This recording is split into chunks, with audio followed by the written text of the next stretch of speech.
Hola, muy buenos días a todas y todas las personas que nos están acompañando hoy día. Muchas gracias nuevamente por acompañarnos en este ciclo de webinarios que ya va en su 7ª edición. Como les decimos todas las semanas, estamos súper contentos. La participación es cada vez más intensa, lo que agradecemos mucho. Ya saben que al costado ustedes tienen un lugar donde pueden hacer las preguntas, las que al final de las exposiciones compartiremos con nuestros panelistas. Bueno, hoy día vamos a seguir en la línea del trabajo internacional.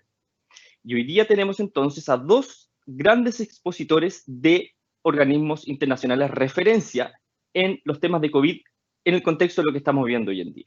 Porque para nadie es un misterio que los efectos de esta pandemia tienen directa relación esencialmente con dos grandes tópicos.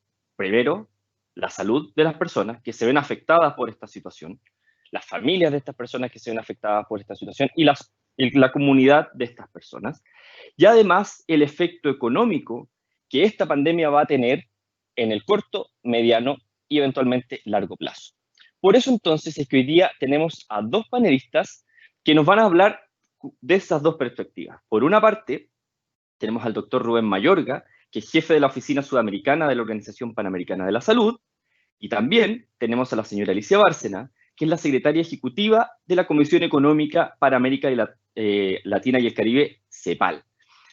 Pero, para comenzar este webinario, hoy día tenemos unas palabras sorpresas del Contralor General de la República de Chile, don Jorge Bermúdez, a quien le doy espacio en la pantalla. Micrófono, Contralor, la pantalla es toda suya. Por favor, adelante. Muchas gracias, Osvaldo. Muy buenos días a todas y todos. Y gracias por acompañarnos en nuestro seminario, en el seminario que hoy día se titula Organizaciones Internacionales y su rol ante la crisis sanitaria. Quisiera agradecer en primer lugar a Alicia Bárcena, la secretaria ejecutiva de CEPAL, la Comisión Económica para América Latina y el Caribe, y al doctor Rubén Mayorga, que es el jefe de la Oficina para Sudamérica de la Organización Panamericana de la Salud. Antes de venir a este webinario, estuve revisando algunas cifras y esta semana en nuestra región, en las Américas, más o menos estaban falleciendo por día 2.000 personas con ocasión de COVID-19. Esa es una cifra escalofriante, ese es el dato oficial, puede ser incluso un poco más, porque hay evidentemente muertes que muchas veces cuesta hacer esa trazabilidad. Eso nos demuestra la importancia que tiene la crisis a la que nos estamos enfrentando, no como países de nuestra región o de nuestro subcontinente, sino que en general como humanidad, como civilización. Esta es una crisis que es una crisis sanitaria, pero que evidentemente tiene efectos, por un lado, en lo económico, pero también quisiera poner de relieve los efectos que tiene desde el punto de vista ambiental. No todos los países tienen la misma resiliencia, no todos los estados tienen la misma capacidad para enfrentar las consecuencias de esta crisis, ni en lo sanitario ni en lo económico. Y eso ha generado y está generando en muchas partes una carga sin precedentes sobre el medio ambiente. En realidad, la disminución de las emisiones que hoy día estamos viendo es una cuestión que yo catalogaría solo como un efecto puntual, anecdótico, porque la presión que están teniendo los recursos naturales, por ejemplo, los recursos pesqueros o los recursos medioambientales, los bosques, producto de la situación de crisis económica que está provocando la pandemia, en realidad nos va a traer un problema aparejado, no solo económico, sino que también ambiental, al que vamos a tener que enfrentarnos. Frente a eso, la Agenda 2030 nos había puesto unos desafíos, unos objetivos, que son los Objetivos de Desarrollo Sostenible. Y yo, antes de la crisis sanitaria, pensaba que como región podíamos alcanzar algunos de ellos de manera bastante realista. Por ejemplo, el objetivo número 2 sobre hambre cero, parecía que en nuestra región podía ser un objetivo que íbamos a poder alcanzar. O el de alcanzar la salud y bienestar de la población, iba a ser un objetivo que por lo menos íbamos a poder avanzar bastante en él. O disminuir todas las desigualdades o las desigualdades de todo tipo, como el objetivo número 10. Hoy día, desgraciadamente, con la pandemia, parece que esos objetivos de desarrollo sostenible se nos hacen un poco más difíciles. Frente a esa perspectiva es que yo creo que este seminario, el de hoy, y el tópico al que nos propone la Secretaría Ejecutiva de la CEFS, me parece que es más pertinente que nunca. ¿Qué nos pueden decir las organizaciones internacionales frente a esta crisis sanitaria, pero también frente a esta crisis ambiental y económica que ya estamos viviendo? Desde mi perspectiva, desde la perspectiva de la Secretaría Ejecutiva de la CEFS, nosotros estamos convencidos de que la solución sigue siendo una, que es una solución que nos permita entre todos, como región, pero también como humanidad, poder alcanzar con mayores grados de igualdad, con mayores grados de sostenibilidad, esos objetivos de desarrollo sostenible que nos van a permitir también superar esta crisis sanitaria. No quiero extenderme mucho más, quiero agradecer nuevamente a nuestros expositores, te voy a devolver la palabra, Osvaldo, y agradezco nuevamente a la Secretaría y a la organización, a nuestras FS que están organizando este ciclo de charlas durante este periodo. Muchas gracias. Muchas gracias a usted, Contralor. Efectivamente, el tema de la Agenda 2030, el cumplimiento de la agenda, está súper presente en todo el trabajo que venimos realizando a nivel de la CEF en los últimos años. Y de hecho, desde ya los dejamos invitados porque a contar de la próxima semana, los webinarios que siguen se van a enfocar en los efectos de la pandemia en la implementación de la agenda. Vamos a tener una mirada general la próxima semana con UNDESA y unos expertos de la CAO de Estados Unidos. Luego vamos a hablar de los impactos diferenciados en mujeres y niñas, en todo el tema de la violencia de género y el impacto diferenciado ODS5 en términos generales. Vamos a hablar también del efecto particularmente en temas económicos y en el asunto de corrupción con el ODS 16. Así que los dejamos invitados. Pero bueno, no les sigo dando más el aburrimiento. Y ahora los quiero dejar con el doctor Rubén Mayorga, quien es jefe de la misión sudamericana de la Organización Panamericana de la Salud. El doctor Mayorga es médico cirujano de la Universidad Francisco Marroquín de Guatemala. Saludo a todos los amigos que nos escriben desde Guatemala, aquí al lado. Con especializaciones en las facultades de medicina de la Universidad de París y el Instituto Pasteur. Entre 1992 y el año 2005, trabajó en la respuesta al VIH y promoción de derechos de población LGTBI en Latinoamérica, y como delegado representando a las ONG de América Latina y el Caribe ante la Junta Coordinadora del Programa Conjunto de las Naciones Unidas sobre el VIH-Sida, ONU-SIDA, del 2000 al 2004. Entre el año 2005 y el 2012, trabajó como coordinador de ONU-SIDA Perú, Ecuador y Bolivia, y luego para Argentina, Chile, Paraguay y Uruguay. También ocupó el cargo de oficial senior de gobernanza del 2012 al 2017 en la sede de ONU-SIDA en Ginebra, y desde el 1 de febrero del 2017 se incorporó a la Organización Panamericana de la Salud como coordinador subregional del Programa para América del Sur, y desde mayo del año pasado es representante interino de la OPS en el Perú. Así que no los aburro más, le doy el paso al doctor Mayorga. Doctor, el micrófono, la pantalla es toda suya. Muchas gracias por acompañarnos.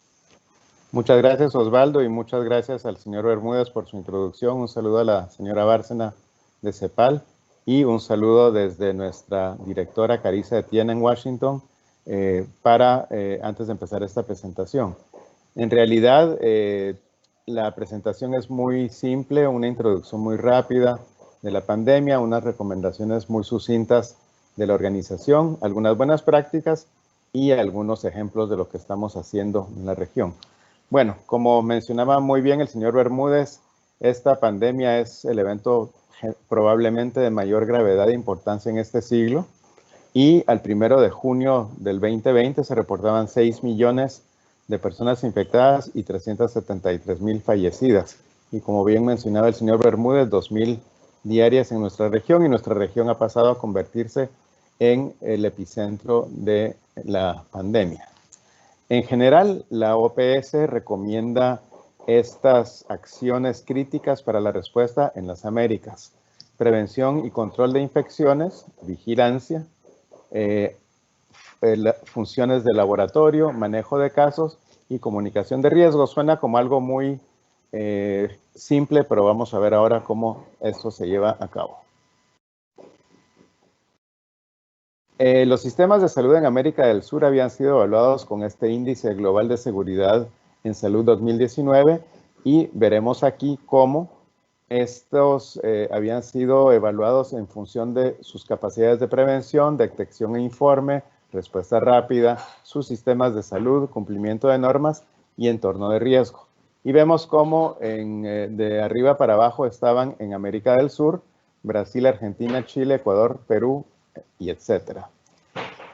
Vemos, sin embargo, que esto no es lo que ha redundado en una respuesta con el menor número de casos ni el menor número de muertes en la región, ya que el país de Sudamérica que ha podido enfrentar la epidemia con menor número de casos y menor número de muertes por habitante ha sido Uruguay, que está en el 6º lugar en esta apreciación. Con lo cual, las políticas que los países implementan son más importantes que su estado de preparación. Y vemos aquí un dashboard que hemos hecho en el programa subregional para presentar cómo está la situación en cada uno de los países de América del Sur. Algunas de las buenas prácticas que podríamos nosotros encontrar en cuanto a prevención y control de infecciones, que es reducir la transmisión de persona a persona en los establecimientos de salud, podríamos presentar a Uruguay, que con su sistema único financiado por impuestos y acceso universal, con una integración de los sectores público y privado y una fuerte presencia de médicos de familia que atienden el sector primario, el sistema primario de salud, y un sistema de emergencia prehospitalario ha logrado disminuir el impacto de esta pandemia. En cuanto a vigilancia y laboratorio, tenemos el caso de Corea del Sur, donde se efectuó un aislamiento muy estricto con cuarentenas forzadas de las personas infectadas. Se hizo un seguimiento con la comunidad, los residentes informaban a los equipos de cómo estaban las personas que estaban siendo aisladas y se mantuvo este principio de encontrar, aislar, evaluar y atender cada caso. Y al inicio de la pandemia, cuando había pocas pruebas, Corea del Sur llegó a hacer hasta 100,000 pruebas diarias. En cuanto al manejo de casos, Alemania, que empezó a prepararse muy tempranamente con pruebas y servicios listos para la pandemia. De hecho, de Alemania vienen las pruebas moleculares que se están donando a varios de los países de la región latinoamericana. Se desarrolló este protocolo en el Hospital Charité de Berlín. Luego hacían vigilancia con más de 300,000 pruebas por semana y detección temprana y con una gran capacidad hospitalaria y disponibilidad de suministros para toda la población. En cuanto a comunicación de riesgo, el caso de Vietnam es muy interesante, ya que desde muy temprano se hizo una expresión muy clara de la peligrosidad del virus y que había que tomarlo muy en cuenta, y se mandaban mensajes constantes por mensajes de texto a toda la población con detalles sobre los síntomas, medidas de protección, cómo practicar distanciamiento social a través de diferentes plataformas. En la OMS se ha hecho un plan estratégico de preparación y respuesta del COVID-19 con directrices y estos 9 pilares que ven aquí, uno de coordinación, otro de comunicación de riesgo, etcétera. Y se hizo una plataforma de socios COVID-19 dirigida a gobiernos, los equipos de país de Naciones Unidas y los socios en el contexto de los planes nacionales de preparación y respuesta para el brote.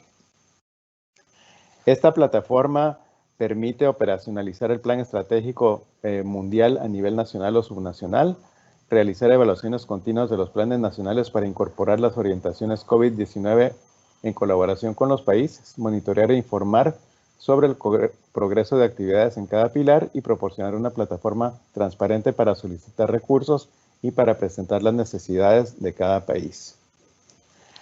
Esto apoya en la coordinación global, haciendo una transparencia total de las acciones realizadas por el país, dando orientaciones comunes de las acciones y asignando recursos globales de manera informada. Esto está funcionando de manera desigual de acuerdo a los países. Nosotros aquí en Perú tenemos una serie de reuniones con todas las instancias del gobierno que se encargan de las adquisiciones, que son DIGEMID, CENARES y el mismo Perú Compras del Ministerio de Economía y Finanzas. Y nos reunimos con las agencias de Naciones Unidas y les ponemos a disposición los insumos que tenemos disponibles. Y aquí a lo mejor quisiera parar un poco para señalar que en esta emergencia tendrían que imperar criterios de emergencia donde se asegure la mayor transparencia y los mejores procesos burocráticos para estas adquisiciones, pero también se hagan estas adquisiciones de manera muy rápida. Por varias razones. Una razón es que los insumos han aumentado de precio, con lo cual los precios referenciales anteriores a la pandemia no son los que se pueden usar para comparar con los precios actuales. Todo ha subido de precio de los insumos. Ustedes pueden ver, por ejemplo, los ventiladores y las mascarillas N95 como han subido de precio en relación a la situación anterior a la pandemia. Y en segundo lugar, los proveedores a veces piden pagos adelantados que hacen más difícil el control de esto.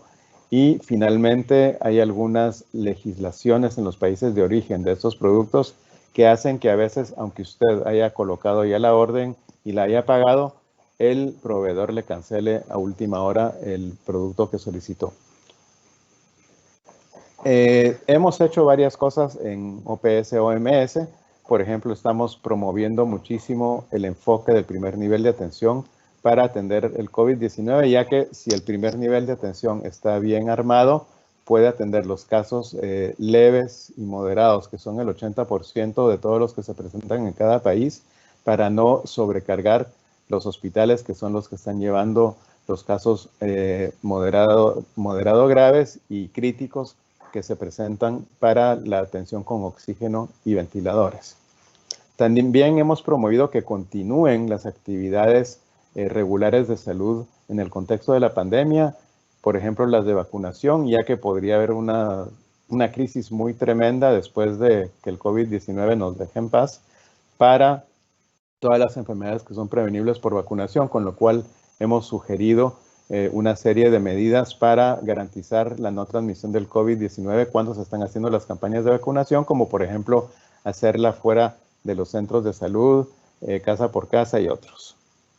Hemos provisto de información muy importante sobre la puesta y sobre cómo quitarse los equipos de protección personal y qué equipos usar en cada circunstancia, ya que en algunos países donde esto no hay suficientes equipos o donde no se capacita suficientemente bien al personal, el personal de salud es quien está sufriendo con los embates del COVID-19. Aquí en el Perú ya fallecieron más de 40 médicos y han fallecido más de 10 enfermeras, así que es una situación bastante compleja y algo en lo que hemos estado apoyando bastante seriamente.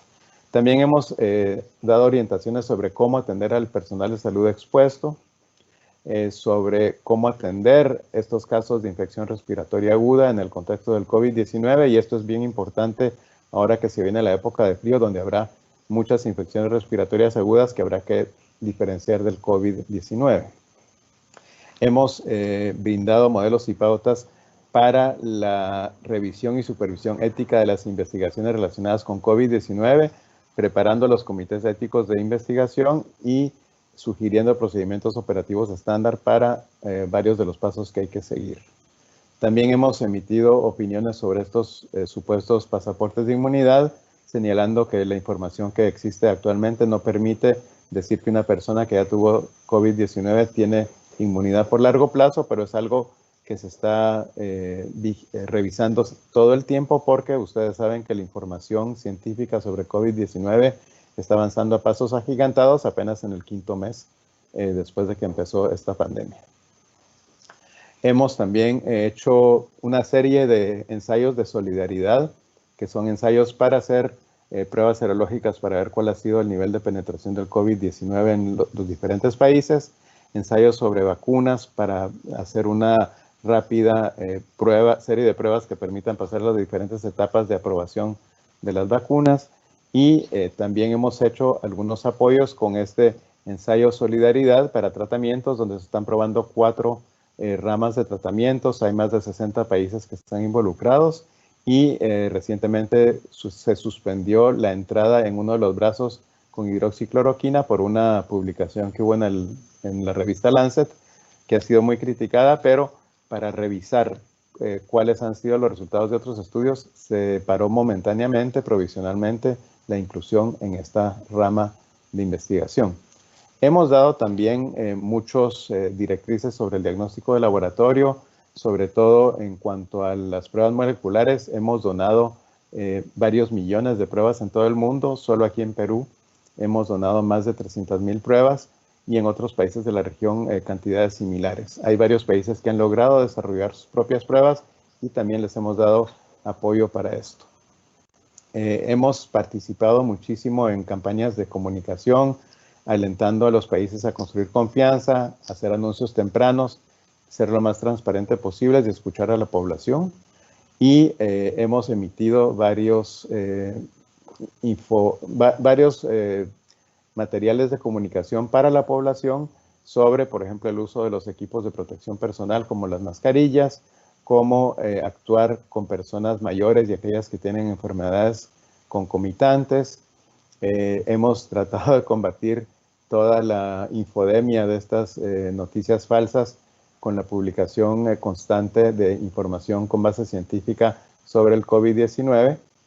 Y tenemos esta plataforma digital que permite buscar y acceder a guías técnicas, publicaciones científicas, protocolos de investigación de todo el mundo y también de la región, y permitiendo el uso de filtros para buscar sobre diferentes categorías de información. Esto era lo que les quería presentar y estoy a su disposición para cualquier comentario o pregunta que pudieran tener. Muchas gracias. Muchas gracias, doctor Mayorga, por la presentación, por lo que nos está contando cómo están avanzando las cosas. Y bueno, para continuar, ya veo que tenemos por ahí a nuestra segunda panelista, nuestra panelista estrella, porque a continuación, como les contaba en un inicio, vamos a seguir con la señora Alicia Bárcena, quien es la secretaria ejecutiva de la Comisión Económica para América Latina y el Caribe, CEPAL. La señora Alicia asumió su cargo el 1 de julio del 2008, convirtiéndose en la primera mujer en ejercerlo. Imagínense, la CEPAL fue creada bien en la primera mitad del siglo XX. Pero vamos avanzando en temas de género. Desde su nombramiento, ha orientado la labor de la CEPAL haciendo hincapié en la igualdad en el tratamiento de la problemática del desarrollo.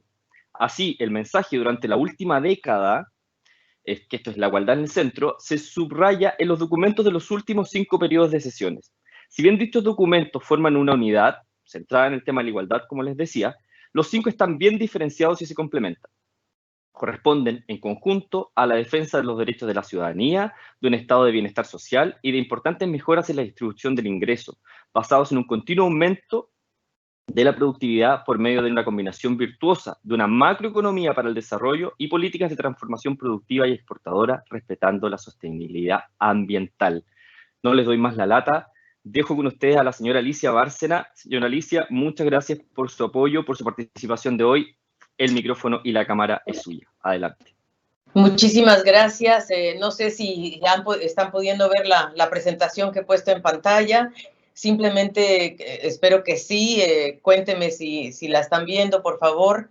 Y simplemente decirles que para mí es un verdadero honor estar con ustedes el día de hoy, ya que para mí el trabajo que ustedes hacen, las entidades fiscalizadoras superiores de la región, es una prioridad. Ustedes han estado participando en nuestros eventos y para nosotros verdaderamente es un gran gusto estar aquí, y desde luego quiero saludar en especial a Jorge Bermúdez, Contralor de la República de Chile, con quien hemos tenido una magnífica relación y desde luego hemos tenido su participación en nuestros eventos, en el Foro de Desarrollo Sostenible de los países de América Latina y el Caribe, y sin duda también pues hemos firmado un convenio de cooperación con OLACEF, y ahí les quiero agradecer muchísimo porque la idea es tener este convenio para poder continuar trabajando en el tema de la Agenda 2030. Así es que permítanme pasar a mi presentación y ¿sí ven la pantalla, querido moderador? Sí, señora Alicia. Perfecto, magnífico. Gracias. Qué bueno. Qué bueno. Bueno, simplemente dado que vamos a hablar de la pandemia, por cierto, y de cuál es el rol de las organizaciones internacionales, hemos oído a Rubén de la OPS con una magnífica presentación. Yo simplemente quería transmitir 10 mensajes.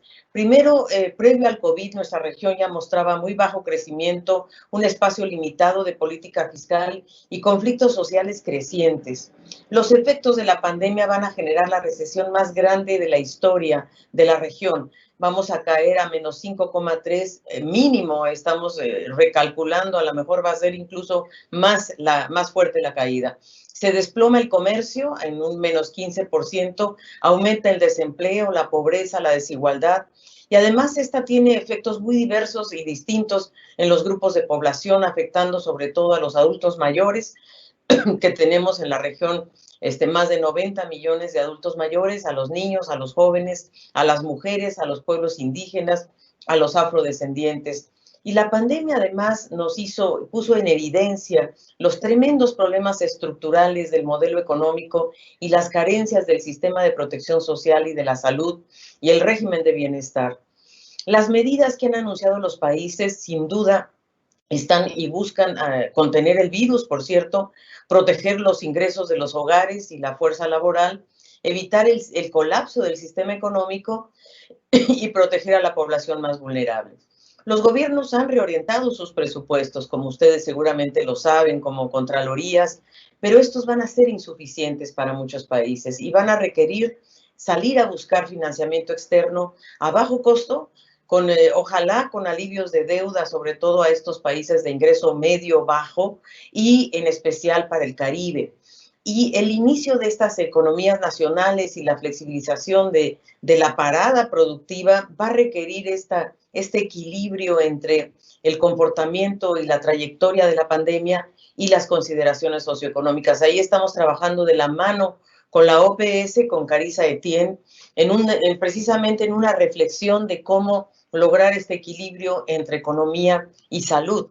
Pero no cabe duda que también estamos viviendo un debilitamiento del multilateralismo con un mayor proteccionismo comercial y una reducción de la cooperación internacional, lo cual también preocupa. Son 5 los canales de transmisión de esta crisis a nuestra región. Se ha reducido el comercio internacional brutalmente. Este año caerá el comercio internacional en menos 30%, el nuestro en menos 15%. La caída de los precios de los commodities, aunque se está recuperando, por ejemplo, el cobre, porque ya China empieza a reactivarse, pero el petróleo no. Y los alimentos están en algunos casos cayendo los precios, en otros casos aumentando. Y por cierto, la intensificación de la aversión al riesgo que empeora las condiciones financieras mundiales. De hecho, ha habido una gran salida de capitales de nuestros países buscando calidad. Menor turismo, sin duda ha caído el turismo de una forma dramática, y la reducción de las remesas de los migrantes, que también caen en un 20% por lo menos. La CEPAL hemos estado haciendo varios informes especiales y le agradezco a Jorge Bermúdez porque me contaba que los ha estado viendo, espero que ustedes también. Y lo que hemos hecho es tratar de analizar los efectos directos, por un lado, de esta pandemia, y los efectos indirectos, sobre todo los que van a afectar a la oferta y la demanda por la suspensión de actividades productivas internas como el comercio, el turismo, el transporte, la manufactura, la agricultura, el comercio internacional, y cómo esto va a tener, como ya decía, un menor crecimiento, mayor desempleo, pobreza, quiebra de empresas, que eso nos preocupa muchísimo, y reducción de la inversión privada, y se están rompiendo las cadenas de valor, ¿verdad? Hay claridad en esto, y de hecho la importación de medicamentos y equipos médicos ha sido muy importante para nuestra región, tener acceso a esta cadena de suministros, porque la región solo produce el 4% de estos equipamientos y medicinas. Y por lo tanto, por ejemplo, digamos, este cierre de empresas, pues está ocasionando sin duda un deterioro de las capacidades productivas y habilidades humanas. Hemos puesto aquí cuáles son los objetivos de desarrollo sostenible que ustedes trabajan de la Agenda 2030, que han sido muy afectados. Sin duda el 3, que es la salud, el 4, que es la educación, el 1, que es la pobreza, hambre, 0. Nosotros estamos muy preocupados de que esta crisis sanitaria no se convierta en una crisis alimentaria, y eso es lo que estamos ahora trabajando, por ejemplo, con la FAO, de cómo se está generando una crisis alimentaria muy seria en la región. Y por cierto, pues el 8, el trabajo decente, la desigualdad y sin duda las alianzas con otros países. Aquí están las cifras del PIB de América Latina y el Caribe, que cae, como decía, más del 5%. Todos los países caen, excepto República Dominicana, que tiene un crecimiento 0%. El Caribe cae menos 2,5%, un poco menos que el resto de la región, pero sin duda Sudamérica es una de las regiones más afectadas en esta pandemia. El impacto social es enorme. vamos a tener 12 millones más de personas desempleadas, por lo menos, para alcanzar casi 37.7 millones y 28.7 millones de personas más en la pobreza para llegar a 215 millones. Es decir, estamos enfrentando una crisis muy severa en materia social y casi 16 millones de personas más se adicionarán a la pobreza extrema. Vamos a llegar a 87 millones. Y la verdad es que lo que nosotros estamos proponiendo es un ingreso básico de emergencia, que le llamamos IBE, que sea equivalente a un salario, a una línea de pobreza, que es aproximadamente $140 al mes, para poder cubrir las necesidades de las personas que van a caer en situación de pobreza, estos 215 millones. Y hemos pensado y hemos hecho un cálculo de que esto costaría alrededor de 2,1% del PIB. Grábense esa cifra porque la vamos a tratar un poco más adelante. Estamos hablando de un ingreso básico de emergencia por 6 meses y eso costaría 2,1% del PIB.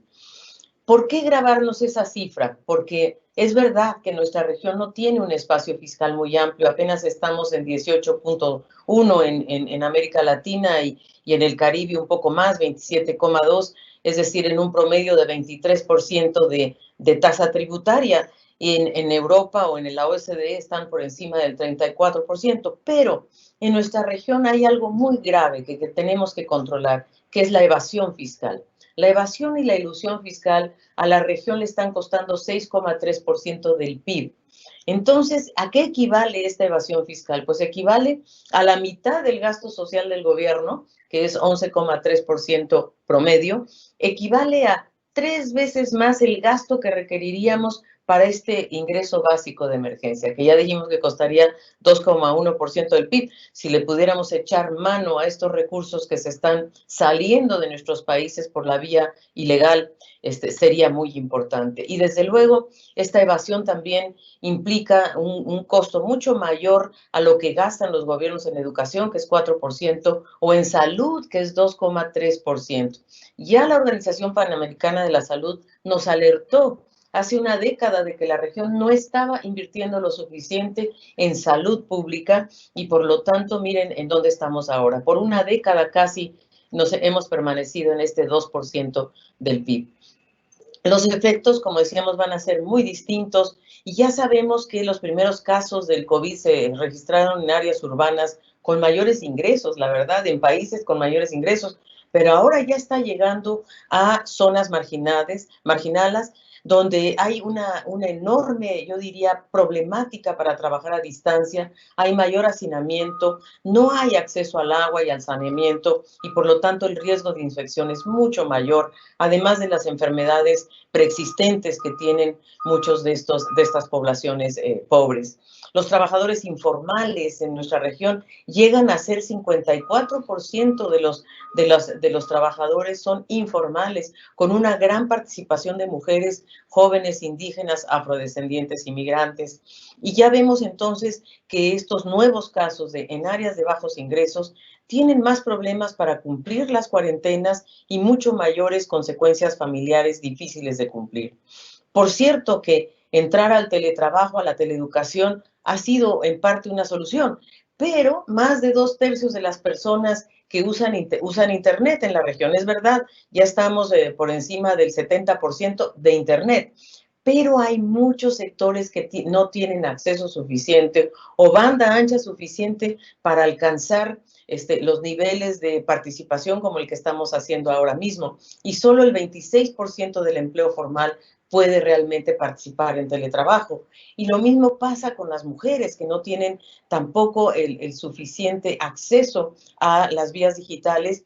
Y además las mujeres están muy presionadas porque están, digamos, con una sobrecarga de trabajo doméstico, ahora haciéndose cargo también de la educación de los niños y de las niñas que están fuera del colegio. Como sabemos, más de 154 millones de niñas, niños y adolescentes están fuera de la escuela y solo el 20% tienen acceso a la teleeducación. Entonces, cierto que estamos en buen pie en materia de Internet, pero la verdad es que en términos de altos y bajos ingresos tenemos una gran brecha.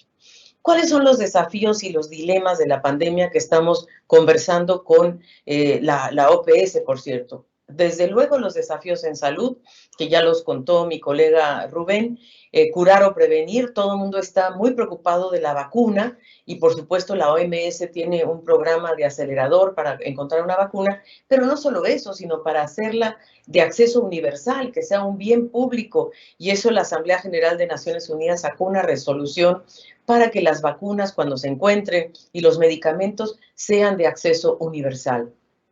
¿Cómo evitar la propagación? ¿Qué tipo de conductas tenemos que tomar, obligatorias o voluntarias, de distanciamiento social, el testeo masivo, la protección personal?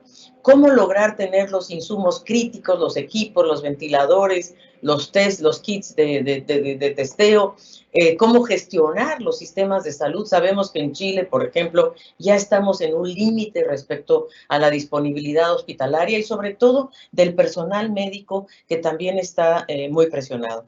Y en el tema de económico y productivo, bueno, este tema de cuándo reanudar, cómo lograr que el teletrabajo se pueda ir abriendo gradualmente hacia un trabajo más presencial, con protocolos sanitarios en trabajo y transporte, con nuevos modelos de negocio, que ya vimos que muchas empresas se están reconvirtiendo hacia nuevos modelos de negocios. Obviamente, cómo apoyamos a hogares y empresas a través de transferencias, líneas de crédito, alivios fiscales, y cómo producimos internamente en la región. Como les decía, la región solo produce el 4% de estos insumos críticos hoy, y por lo tanto la reconversión de empresas está ocurriendo en algunos países de la región para producir ventiladores, desarrollar nuevas capacidades, producir sus propios equipamientos. Y lo otro importantísimo es cómo recomponemos las cadenas de suministro en sectores estratégicos, especialmente el alimentario. Nosotros hemos puesto en marcha en CEPAL un observatorio que le hemos llamado el Observatorio COVID, que nos lleva ustedes pueden entrar a la página web nuestra, se llama Observatorio COVID, pueden hacer un clic en cualquier país, el que ustedes quieran, y ahí ustedes van a ver que hemos recogido todas las acciones y las medidas que se están tomando en 7 categorías. Uno que es el desplazamiento entre los países y la movilidad humana, en la salud, en la economía, en el empleo, en la protección social, en la educación y en género. Y ahí ustedes pueden decir, bueno, quiero saber qué está haciendo México, qué está haciendo Brasil, y ahí saldrá toda la información en matrices que ustedes pueden mirar. Hemos producido informes especiales, como ya vimos, uno de los efectos socioeconómicos, otro sobre la reactivación, uno del desafío social, uno conjunto con la OIT, y estamos trabajando uno con la OPS y otro con la FAO. Pero también hemos abierto espacios para discutir el tema de las restricciones a la exportación de productos médicos, que están realmente dificultando nuestra vida. ¿Y qué está pasando con las personas con discapacidad? Que también es un gran tema de problemática de una población altamente vulnerable. Y por cierto, las oportunidades de la digitalización. Los países de la región han implementado medidas, obviamente, que están, como les digo, detalladas en el observatorio país por país, tanto las medidas de restricción de fronteras, que sabemos que eso ha sido grave también para los migrantes y los refugiados, el distanciamiento social y las cuarentenas totales o parciales, el teletrabajo y la teleeducación con estas asimetrías que hemos hablado, la reorientación del gasto, la protección de trabajadores y de ingresos y el apoyo temporal a los pobres e informales. Créditos a empresas, esto es muy importante para que no desaparezca el tejido productivo.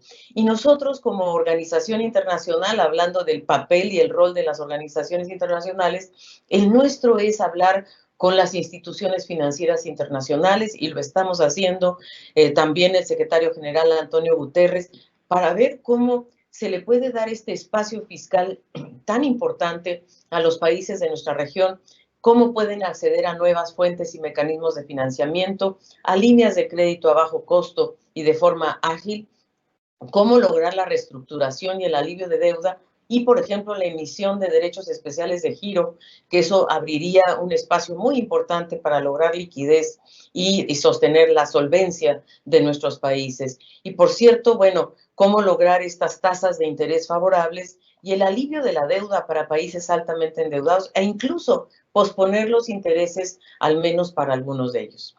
La crisis nos demanda gobiernos más efectivos, eficientes y abiertos. Y ahí es donde ustedes, precisamente las entidades fiscalizadoras superiores, tienen un papel fundamental, porque nuestras sociedades quieren cada vez más acceso a la información oportuna y confiable, pero también necesitan instancias que les den la confianza de que van a estar siguiendo, haciendo un seguimiento en las decisiones que le están afectando a las personas. Por eso es tan importante transparentar la información crítica que está resultando de las decisiones de las autoridades, porque no cabe duda que el rol del Estado hoy por hoy es importantísimo. Es el Estado el que está, digamos, en cierta forma actuando para confrontar esta crisis tan enorme. Y por lo tanto, es muy importante abrir estos canales de diálogo, de incidencia también de la sociedad civil, y creo que justamente ustedes, las entidades fiscalizadoras,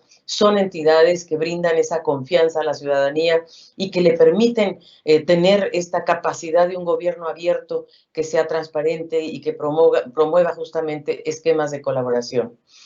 Las propuestas, muy concreto, nosotros tenemos 6 propuestas. En lo inmediato, implementar este ingreso equivalente a una línea de pobreza por 6 meses, un ingreso básico de emergencia. Segundo, aumentar el espacio fiscal para medidas que puedan apoyar a las empresas, particularmente las estratégicas y las pequeñas y medianas. Posponer el pago de intereses de la deuda externa en 2020, que como decíamos asciende a 2,6, y esto nos puede ayudar a financiar el ingreso básico de emergencia si es que se pueden posponer estos intereses. Cuarto, un nuevo pacto social. Eso es urgente y ahí nuevamente ustedes tienen un rol muy importante para avanzar en la construcción de un estado de bienestar que esté orientado a un acceso universal a la salud, a la nutrición, a la educación, que son los cimientos de la infraestructura básica de nuestra vida. Creo que nos hemos dado cuenta que de nada sirve el dinero, el capital, la especulación, si no tenemos salud, si no tenemos acceso a la salud, si no tenemos acceso a la nutrición y, por cierto, a la educación. Sin duda habrá una nueva geografía económica después del COVID-19. El mundo no será el mismo y sin duda creo que los grandes países y las grandes empresas están buscando resiliencia y no eficiencia y se van a ir hacia una nueva forma de operación regional. Creemos que se van a concentrar cada una en sus respectivas regiones y por lo tanto eso es un tema que tendremos que abordar. Y en el mediano plazo, ¿cómo nos recuperamos en sectores estratégicos que generen mayor productividad, igualdad y sostenibilidad ambiental?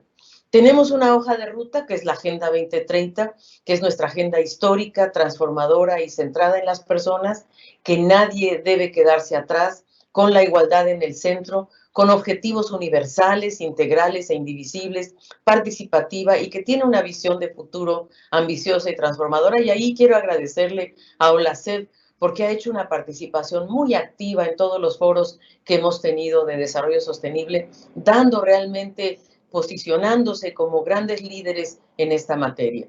Pero hay señales de alerta, porque a solo 10 años del 2030 estamos mal, la verdad. Hemos analizado 72 series estadísticas de los indicadores de la Agenda 2030 y vemos que solo en 4 hemos alcanzado el umbral requerido, por ejemplo, mortalidad infantil.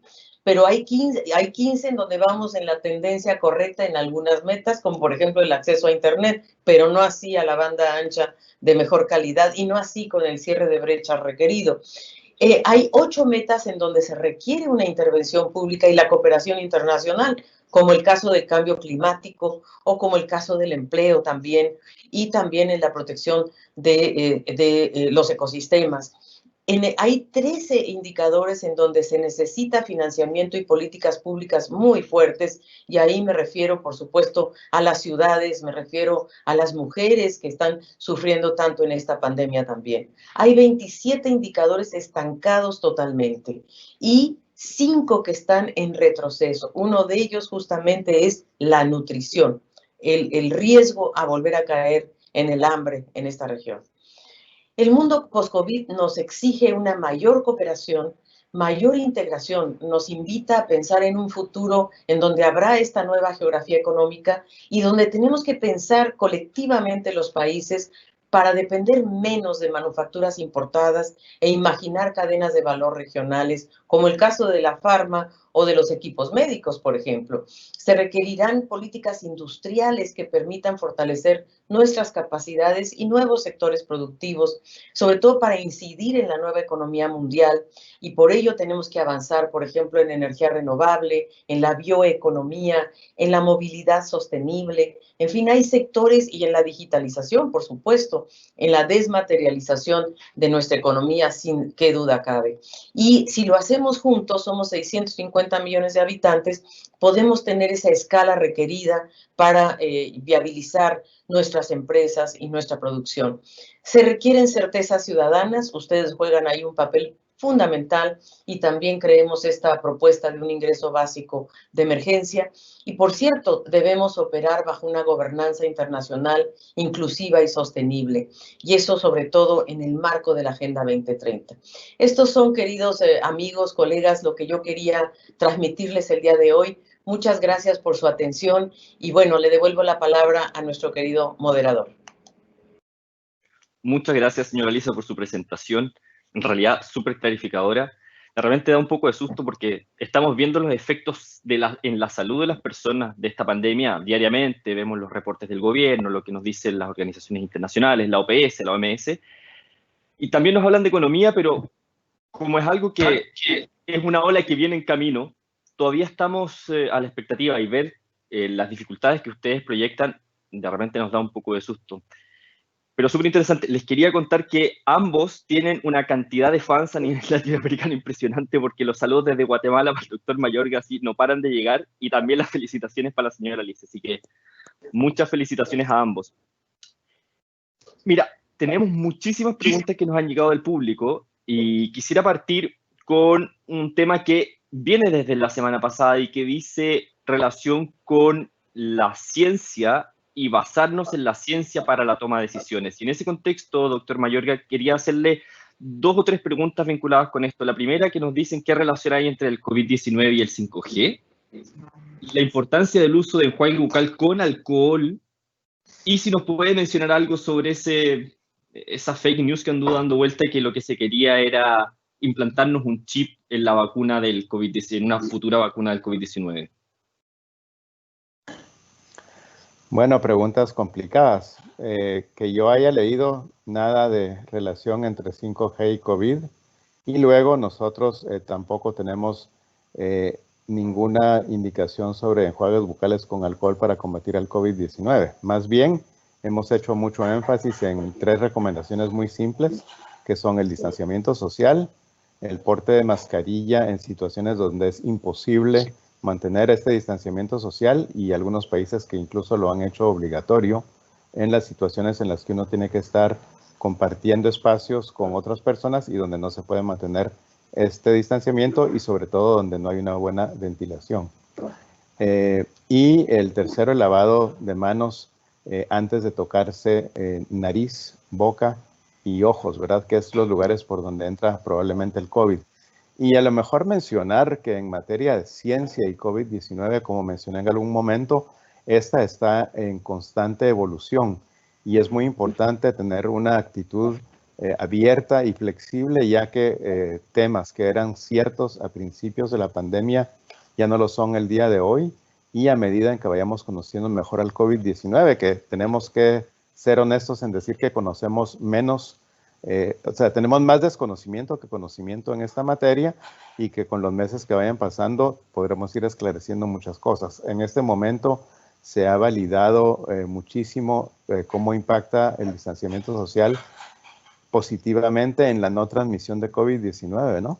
Entonces, esto lo seguiremos construyendo en adelante. La última pregunta no la recuerdo muy bien. ¿La tercera? Era lo de la implantación de un chip a través de la futura vacuna del COVID-19. De ninguna manera. Me imagino, gracias, doctor. Sí, bueno, retomamos ese tema, lo hablamos la semana pasada, llamamos a que la gente se informe, lea información verídica, hay distintas fuentes, hoy día el doctor nos presentó algunas, la señora Alicia nos presentó otras, es de ahí donde tenemos que sacar la información y no de repente grupos de WhatsApp o Facebook o Instagram, porque las fake news existen, lo sabemos y hay que tener cuidado. Señora Alicia, le quiero hacer una pregunta que para nosotros es súper interesante a nivel de la CEF, porque hemos venido trabajando en esto, dice relación con la Agenda 2030, y porque además, a contar de la próxima semana, nuestros webinarios se van a enfocar en la implementación de la Agenda 2030 y el impacto del COVID. Y hay una pregunta muy interesante que nos hace Carlos Alberto Gómez, y nos dice, quisiera preguntarle sobre el efecto diferenciado que esta pandemia tiene sobre poblaciones vulnerables. Él lo pregunta específicamente a propósito de las poblaciones indígenas, pero también me gustaría quizás agregar en esto las mujeres, la violencia intrafamiliar y las poblaciones vulnerables en general. Claro que sí, muchísimas gracias por la pregunta, es muy importante. Nosotros el próximo jueves vamos a lanzar un informe sobre pueblos indígenas precisamente y estamos muy preocupados porque en la región hay alrededor de 60 millones de pueblos, de personas que son originarias y que representan el 10% de la población, pero en realidad tienen una situación de altísima vulnerabilidad porque en realidad son las que tienen las mayores desigualdades para poder enfrentar este COVID-19. No tienen acceso, por ejemplo, a agua en muchos casos, no tienen acceso a electricidad y desde luego tenemos muchísimas preocupaciones de cómo se tiene que proteger a estas poblaciones indígenas y la próxima semana vamos a mirar esto. En México, por ejemplo, se le ha dado un apoyo muy particular, muy especial a las poblaciones indígenas, se les ha dado un trato especial por parte del gobierno mexicano y eso nos parece sumamente relevante. Por ejemplo, a los adultos mayores que pertenecen a poblaciones originarias se les ha dado, por cierto, la pensión total, ¿verdad? Y esto ha sido muy importante. Otro grupo muy vulnerable en nuestra población, en nuestra región, son las poblaciones afrodescendientes, que en realidad no siempre nos focalizamos en ellos y que representan 134 millones de personas, o sea, el 21% de la población de la región. Y son realmente una población estigmatizada, con alta discriminación, en posición de gran, yo diría, desventaja. Nosotros hemos hecho mucho análisis de qué está pasando con estos grupos, tanto los indígenas como los afrodescendientes, en relación al empleo, son los que menos acceso tienen y menos ganan y con mayor informalidad. El otro grupo también muy vulnerable son los adultos mayores, que los mayores de 60 años representan el 13% de nuestra población y son 85 millones de personas. Y son, por cierto, los que han sido señalados como los más vulnerables. Así es de que ahí, cómo lograr protegerlos y muchos de los decesos, lamentablemente, han sido justamente en los adultos mayores. Las personas con discapacidades, estamos hablando de 70 millones de personas en la región y creo que eso también es un tema que tenemos que mirarlo porque el teletrabajo, la teleeducación con personas con discapacidad a veces es muy difícil para ellos tener este acceso y tenemos que mirar nuestros sistemas para que sean sensibles a estas diferencias.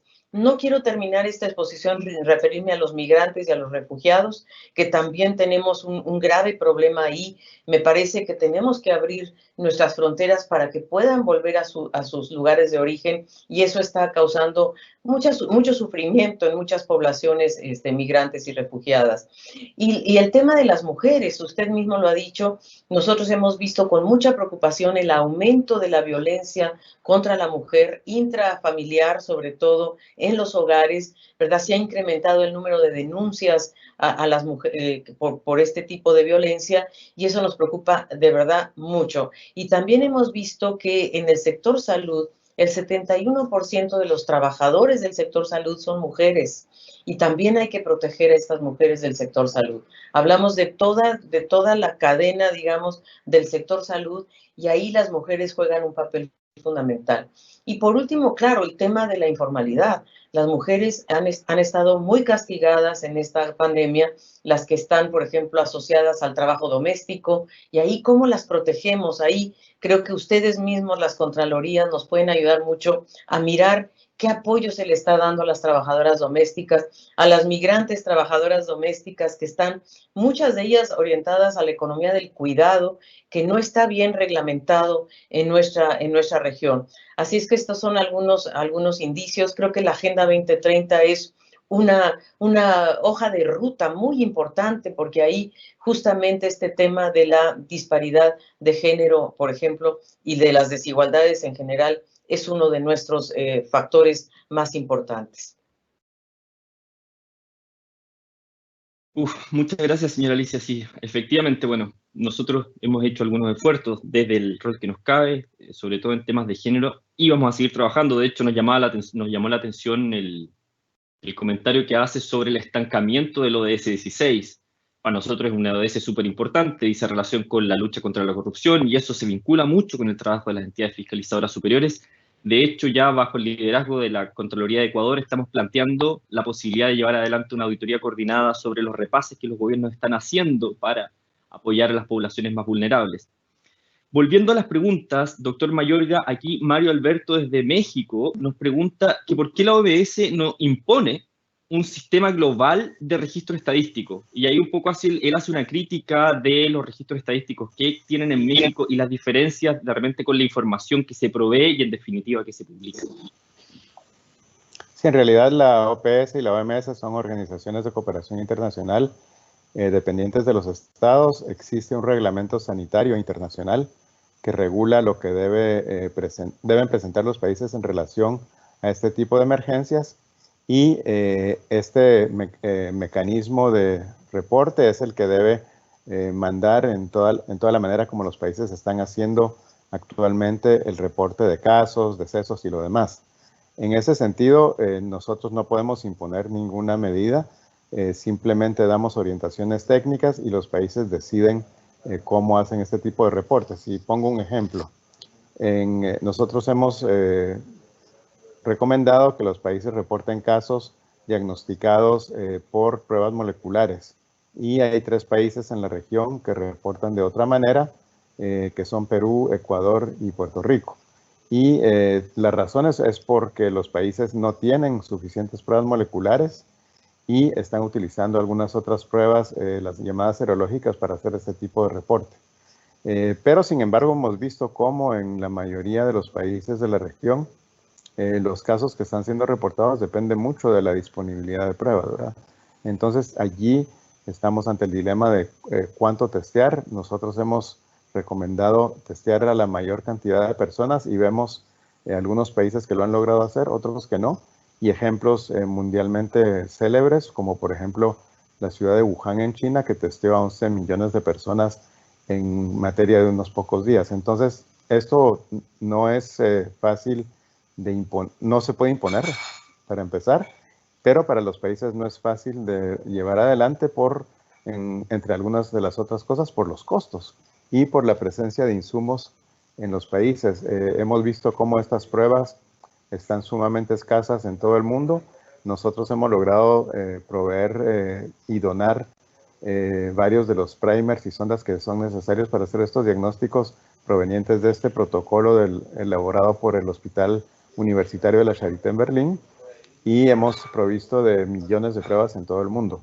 Pero hay algunas pruebas comerciales que existen, hay varias pruebas que están siendo aprobadas de manera excepcional durante esta emergencia para que estén disponibles para los países, pero hay algunas pruebas fabricadas en algunos de los países más desarrollados del mundo que no están disponibles porque primero se va a abastecer al mercado interno de esos países para poder llevar adelante todo el testeo masivo que se necesita en esos países, y otras que están siendo distribuidas por mecanismos diferentes a los de la Organización Mundial de la Salud, como por ejemplo el Fondo Mundial de Lucha contra el SIDA, malaria y tuberculosis, o por UNICEF, entre otros, ¿verdad? Entonces, toda la disponibilidad de pruebas, que es lo que nos permite tener un diagnóstico más exacto de los casos que están ocurriendo, es un factor determinante para esto, y nosotros damos las mejores recomendaciones y los países tienen que asumir su responsabilidad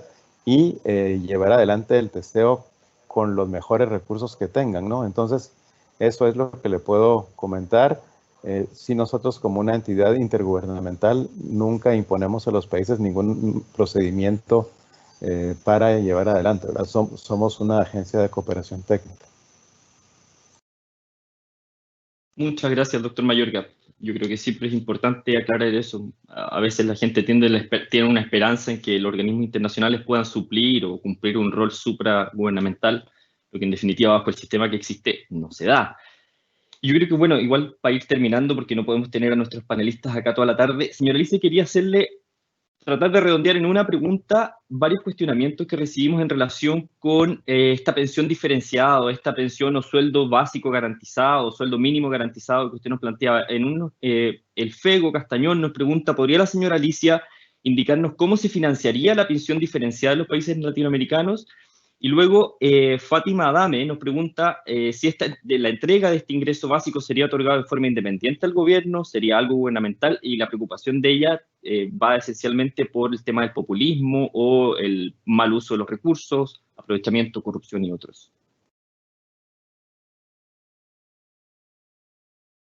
Señora Alicia, faltaría prender su micrófono. Sí, efectivamente, muchas gracias por las dos preguntas. Hemos hecho cálculos de cuánto costaría este ingreso básico de emergencia. Como decía, es 2,1% por 6 meses, pero esto sería adicional a lo que los países hoy día están gastando alrededor de 0,6% del PIB en las transferencias que ya venían haciendo en sus programas sociales. Y ahora con esta pandemia están gastando 0,7%. Entonces, lo que nosotros decimos es que se mantenga este gasto público, tiene que venir, por cierto, de los gobiernos, ¿verdad? No hay otra, y tiene que ser transferido a través de los sistemas ojalá sistemas bancarios, ¿verdad? Que eso permite, así como se hace aquí en Chile, a través del Banco Estado, en fin, porque eso sí permite transparencia y rendición de cuentas. Creo yo que efectivamente puede ser utilizado clientelarmente, como ha sido en algunos casos, pero creo que lo importante es garantizarle a las familias y a los hogares pobres, sobre todo, un ingreso de subsistencia. Hablar de $140 al mes, y esto varía país por país, ¿verdad? Hay países, es el costo de la canasta básica alimentaria. Esto es para evitar caer justamente en una crisis de seguridad alimentaria. Ese es el tema. Ahora, el total de pobres extremos es alrededor de 87 millones. Entonces, aquellos países que no pueden financiar a la totalidad de los 215 porque no tienen los recursos, bueno, al menos irnos a financiar a los de extrema pobreza, y eso costaría pues la mitad, en lugar de 2,1 costaría 1% del PIB. Muchos países tienen la capacidad y otros tendrán que salir a buscar financiamiento. Y como le decía, otra forma es que la comunidad internacional condone los intereses o posponga el pago de intereses este año, que equivale exactamente a 2,6% del PIB, y es el equivalente a lo que estamos planteando del ingreso básico de emergencia por 6 meses. Eso creo que es un tema muy importante. Ahora, ¿cómo evitar que se utilice políticamente? Bueno, ahí está la ciudadanía. Creo que las organizaciones ciudadanas, por ejemplo, como se está haciendo también con las canastas alimentarias, que ahí también preocupa el tema de que esto pueda ser usado políticamente o clientelarmente, y en realidad quizá lo más efectivo es darle esos bonos en efectivo a la población para que sea, y para también impulsar francamente el comercio local. Yo creo que el comercio local, las tiendas pequeñas, las de barrio, habría que apoyarlas a través de este tipo de medidas. Pero creo que es a través de las contralorías de ustedes, les devuelvo en cierta medida la pelota y la responsabilidad de que son ustedes los que tienen que ayudarnos a fiscalizar, a vigilar que se estén haciendo bien las cosas, las compras, que se esté haciendo bien el otorgamiento de estos beneficios sociales. Muchas gracias, señora Alicia. Bueno, efectivamente ahí tenemos un tremendo rol, estamos trabajando para eso. De hecho, les contaba de esta auditoría que liderará la Contraloría de Ecuador. La Contraloría de Perú también está preparando una auditoría, también de carácter coordinado a nivel latinoamericano, sobre el sistema de salud y el impacto en los sistemas de salud, etcétera. Pero bueno, en honor al tiempo, yo quería agradecerle a nuestros dos expositores. Realmente es imposible y lamento que no pueda hacer todas las preguntas. Tenemos muchas preguntas que quedaron pendientes, pero lamentablemente, bueno, nuestros expositores son gente que está muy ocupada y en estos minutos, bueno, ustedes verán que tienen muy poco tiempo, entonces se han hecho un espacio en la agenda, se lo agradecemos sinceramente. Señora Alicia, doctor Mayorga, de verdad, muchas gracias. Como les decía, tienen una cantidad de fans a nivel latinoamericano impresionante porque la cantidad de saludos para ambos ha sido muy constante. Y bueno, hacerle dos invitaciones a todos para la próxima semana, a todos y todas para la próxima semana. Por una parte, contarles que mañana lanzamos nuestro nuevo blog del COVID, nuestro expositor de mañana, el escritor de mañana, el bloguero de mañana es el Contralor General de la República de Chile, quien nos va a hablar de la importancia del control en tiempos de pandemia, muy vinculado con lo que nos dice la señora Alicia. Ahora, el control debe llevarse adelante. Tenemos que seguir trabajando. Ahora también entendiendo que no podemos ser un obstáculo para la eficiencia estatal, porque la gente lo que necesita son respuestas rápidas. Y ahí está el dilema que nos vemos enfrentados como entidades de control. Hay que controlar, pero también hay que entender que el movimiento tiene que ser más rápido. Estamos en una encrucijada, pero bueno, nadie dijo que iba a ser fácil ser entidad fiscalizadora y aquí estamos trabajando. Y bueno, los dejamos invitados e invitadas para la próxima semana, cuando partimos nuestro cuarto ciclo de estos webinarios, a donde vamos a hablar del impacto de la pandemia en los ODS. Para la próxima semana vamos a contar con el apoyo de UNDESA y además de la GAO, o la Government Accountability Office de los Estados Unidos. Y a contar de ahí, y por 4 semanas consecutivas, vamos a estar hablando del impacto de la pandemia en los ODS, un poco retomando lo que nos decía la señora Alicia hoy día. Vamos a hablar del efecto diferenciado en mujeres, que es un tema que ustedes saben en OLACEF es súper presente. Vamos a hablar de la gobernanza económica y todo el impacto que esta pandemia está teniendo y va a tener en la economía de nuestros países. Y además vamos a cerrar este ciclo hablando de la otra pandemia, que es la corrupción en tiempos de coronavirus y cómo vamos a trabajar. Y ya de ahí les vamos a tener una sorpresa porque al parecer, por el éxito que hemos tenido, más de 1000 conexiones semanales, vamos a extender estos webinarios, pero ya les vamos a contar mayores detalles. Así que, nuevamente, muchas gracias, señora Alicia, muchas gracias, doctor Mayorga, muchas gracias a todas y todos los que nos están acompañando y nos están viendo desde América Latina y, por qué no decirlo, desde otros lados, porque vi saludos desde Rusia. Tenemos gente que nos ve desde Rusia y desde Noruega también nos están mandando saludos, así que muchas gracias, que tengan un muy buen día o buena tarde, según la parte del mundo en la que estén, o buenas noches, y nos vemos la próxima semana. Un gusto. Adiós. Chao, chao. Muchas gracias, Osvaldo. Por favor, dele mis saludos al Contralor. Dígale que le mando un abrazo muy afectuoso y mañana lo seguiremos sin falta. Gracias. Muchos saludos, Osvaldo, muchos saludos, Alicia, y un saludo al Contralor. Mucho gusto. Por supuesto, muchas gracias. Saludos a ambos.